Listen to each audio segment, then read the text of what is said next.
How could you do this? Dr. Wondertainment said, lower lip trembling in rage. To your own father! Working with those SCP Foundation dogs! Sorry, Dad, said Mr. Fish, his thick Boston accent quavering out beyond his fishy lack of lips. He was holding a handgun, spray-painted purple and covered in yellow rhinestones. It's the way it's gotta be. But Dr. Wondertainment wasn't having that. His offended sneer devolved into a monstrous snarl, and he pressed a button on top of his cane. Section by section, the outer casing rose up, revealing the glimmering purple sword beneath. To Mr. Fish's surprise, the doctor lifted up the blade with a swift flick of his wrist, assuming a fighting stance. As if to answer a question that wasn't asked, he said, "Official Dr. Wondertainment cane sword, one of our best-selling products. The children love it." He gave a baleful cry and lunged for the fish-headed anomaly. How could this have happened? One of Dr. Wondertainment's own creations, one of the iconic Little Misters line, working against him, perhaps even plotting his death.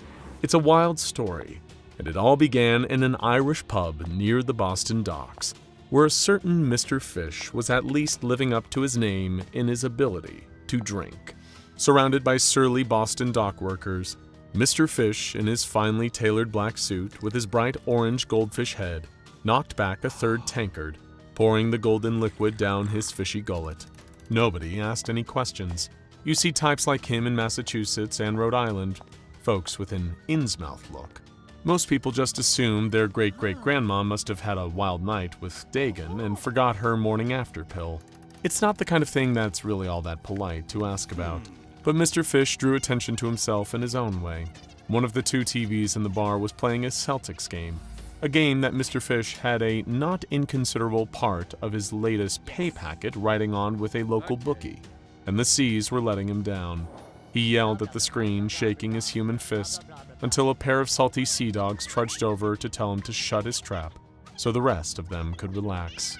With typical Bostonian warmth and good humor, he responded by smashing his latest glass over the side of their heads. In return, they knocked several shades of caca out of Mr. Fish. The bartender, who pulled out a shotgun from under the bar and racked a round into the chamber to stop the fight, called the cops on him. Said cops, radioing in that the perp had an abnormally large head of a goldfish, got him transferred over to the SCP Foundation. Given the Lovecraftian history of Boston, the Foundation had multiple agents embedded in Boston PD, with an eye towards any anomalies eldritch or aquatic in nature.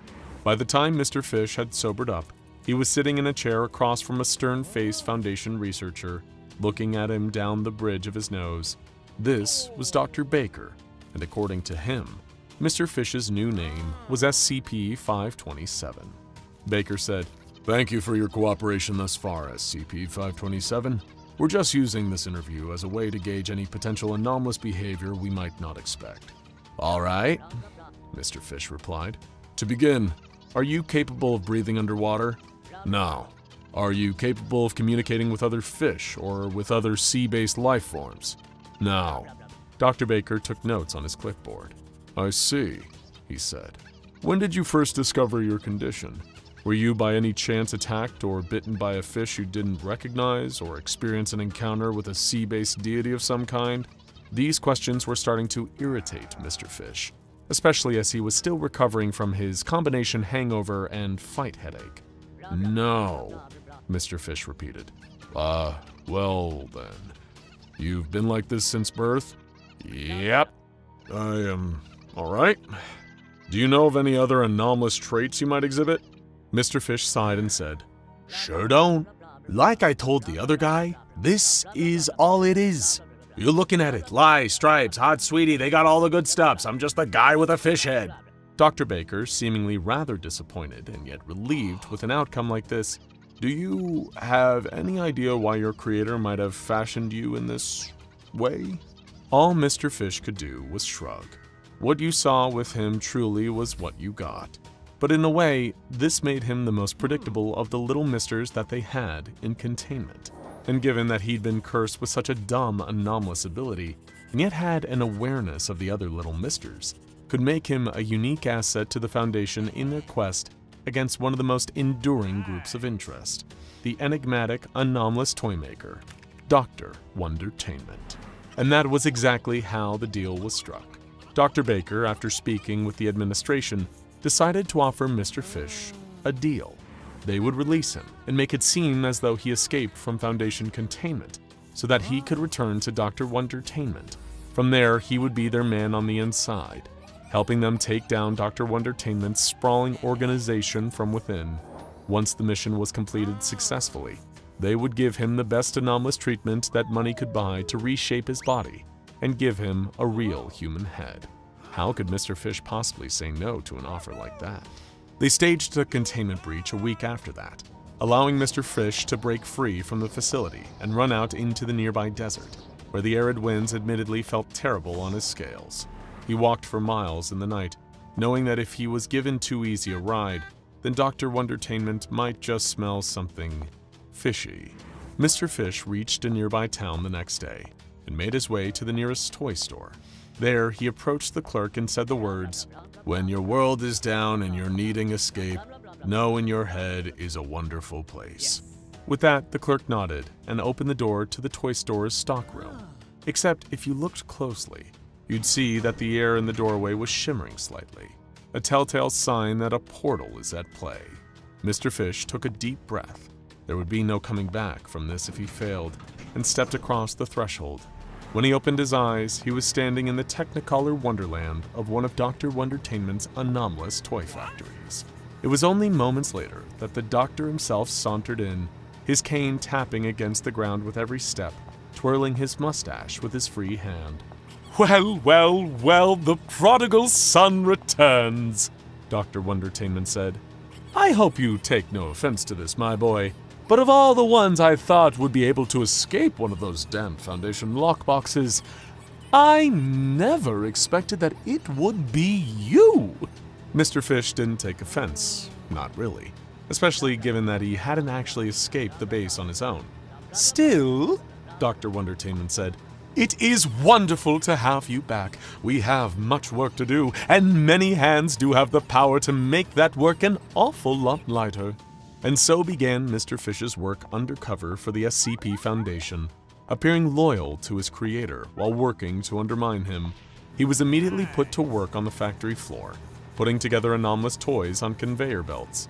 In accordance with the SCP Foundation's wishes, he gathered up schematics of the differing toys and discreetly sent them back to his Foundation handlers, all while sabotaging or delaying production in any way he could, breaking machines, putting the wrong parts into anomalous toys, giving his subordinates bad instructions.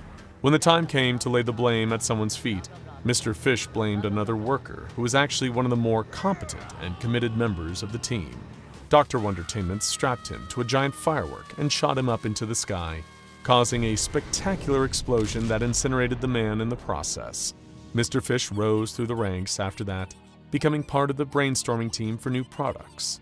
This was perfect for his newfound job as a Foundation mole, as it allowed him to send them the details of all upcoming design projects in order for them to develop proper countermeasures in advance. They'd have containment methods devised for anomalies before those anomalies were even made. On the instruction of the Foundation, Mr. Fish requested a job change to the logistics department of the company. This allowed him to view all the files on where upcoming shipments of anomalous toys were being sent, letting him, in turn, tip off the Foundation about both the locations where the toys were being sent and the nature of some of Dr. Wondertainment's most valuable shipping routes. It resulted in some of the most successful Foundation sting operations on record, taking tens of thousands of anomalous toys off the market. Of course, Mr. Fish was never caught. With the help from the Foundation, he always found another, inevitably more loyal employee to blame his treachery on, who Dr. Wondertainment, in a rage, would always whimsically annihilate before they could share their side of the story. And every time, Mr. Fish got a little closer to Dr. Wondertainment himself. After all, there was nobody that Wondertainment would trust more than one of his very own creations. From the Foundation's perspective, Mr. Fish went on from one of the most useless little misters to their most valuable asset on the inside. But the problem was, he wasn't the only inside man operating out there. You see, the Foundation is one of the most powerful spying organizations in the world. They have eyes everywhere, between AI constructs and web crawlers studying every nook and cranny of the internet, and embedded field agents and paid-off informants in every layer of government, every organization, every group of interest.